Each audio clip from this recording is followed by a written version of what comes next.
Hello friends, welcome back to our channel Sea Breeze Lifestyle. இன்னைக்கு வீடியோல நம்ம என்ன பார்க்க போறோம்னா பொன்னாங்கண்ணி கீரை பொரியல் செய்வது எப்படின்னு தான் பார்க்க போறோம். இந்த கீரை கண் பார்வையை நல்லா அதிகரிக்கும். வாங்க தேவையான பொருட்கள்லாம் பார்க்கலாம். கடலை எண்ணெய் தேவையான அளவு, கடுகு, தூள் உப்பு, காஞ்ச மிளகாய், பூண்டு, வெங்காயம், தேங்காய். இந்த மாதிரி பின்னாடி பக்கம் இருக்க தோலெல்லாம் சீவிட்டு நம்ம அரைச்சி எடுத்துக்கணும். சின்ன குழந்தைங்களுக்கும் வயசானவங்களுக்கெல்லாம் ஜீரணமாகும், நல்லா டேஸ்ட்டாகவும் இருக்கும். இந்த மாதிரி அரைச்சி செஞ்சு சாப்பிட்டா ட்ரை பண்ணி பாருங்கள், அந்த ஓடு இல்லாமல். இது ஒரு சின்ன டிப்பு தான். இந்த கீரை வீட்டிலேயே பறித்த கீரை, மழை டைமில் இது தானாகவே வளர்ந்தது. இந்த மாதிரி பறித்து கழுவி கட் பண்ணி சின்ன சின்னதாக வச்சுருக்கேன். நம்ம இந்த மாதிரி சின்ன சின்னதாக கட் பண்ணால் குழந்தைங்க நல்லா விரும்பி சாப்பிடுவாங்க. வாங்க இப்போ எப்படி செய்கிறதுன்னு பார்க்கலாம். அடிக்கனமான ஒரு பாத்திரத்தில் தேவையான அளவு எண்ணெய் ஊற்றிக்குங்க. நான் ஒரு 3 ஸ்பூன் எண்ணெய் எடுத்திருக்கேன். ஒரு 1/4 ஸ்பூன் கடுகு சேர்த்துக்கலாம். ஒரு 6 பல்லு பூண்டு தட்டி வச்சது, 4 காஞ்ச மிளகாய், ஒரு வெங்காயம் சின்னதாக கட் பண்ணது, இதெல்லாம் நம்ம சேர்த்து வதக்கிக்கணும். நான் ஒரு கட்டு கீரை அளவுக்கு அளவு சொல்கிறேன். நம்ம கூடவோ குறைச்சோ கீரைக்கு ஏற்ற மாதிரி சேர்த்துக்கணும். இந்த மாதிரி நல்லா நொறுங்க வறுத்துக்கணும். நல்லா வதக்குனாதான் நல்லா டேஸ்ட் வரும். இப்போ நம்ம அலசி வச்ச கீரை இது கூட சேர்த்துக்கலாம். இந்த மாதிரி கொஞ்சம் கொஞ்சமாக சேர்த்துக்குங்க. இது தண்ணி ஊற்றாம தான் நம்ம செய்யணும் கீரை பொரியல், அப்போ தான் டேஸ்ட்டாக இருக்கும். இந்த மாதிரி நல்லா கலரி விடுங்க. இந்த கீரை சாம்பார் இல்லை ரசத்து கூட சாப்பிட்டிங்கன்னா டேஸ்ட்டாக இருக்கும். ட்ரை பண்ணி பார்த்துட்டு கமெண்ட் பண்ணுங்கள்.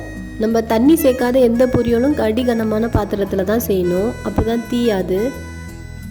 இந்த கீரை பொரியல்லையே நம்ம முட்டை இல்லைன்னா எறா கூட சேர்த்துக்கலாம். நீங்கள் நான்வெஜ் சாப்பிட்றவங்களா இருந்தால் இதை ட்ரை பண்ணி பாருங்கள். இந்த மாதிரி நல்லா கலரி விட்டுக்குங்க. இப்போ நம்ம தேவையான அளவு உப்பு சேர்த்துக்கலாம். தூள் உப்பு இந்த மாதிரி தேவையான அளவு போட்டுக்குங்க. நல்லா கலரி விடுங்க. ஒரே பக்கமாக நின்றுடும்.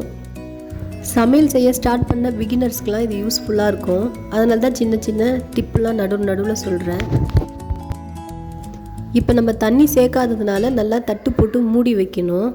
அப்போ தான் இது நல்லா வேகும், அந்த ஆவியிலே நல்லா வெந்துடும். இதுக்கு சரியான மூடியாக பார்த்து ஒன்று மூடிடுங்க. அந்த ஆவிலாம் வெளியே வரக்கூடாது.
ஆவி பறக்க ஒரு பொன்னாங்கண்ணி கீரை பொரியல்.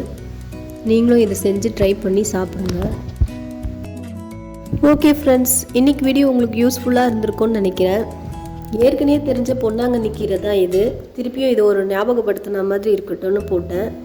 லைக் பண்ணுங்கள், ஷேர் பண்ணுங்கள், கமெண்ட் பண்ணுங்கள். அப்படியே நம்ம சேனலை சப்ஸ்கிரைப் பண்ணிவிடுங்க.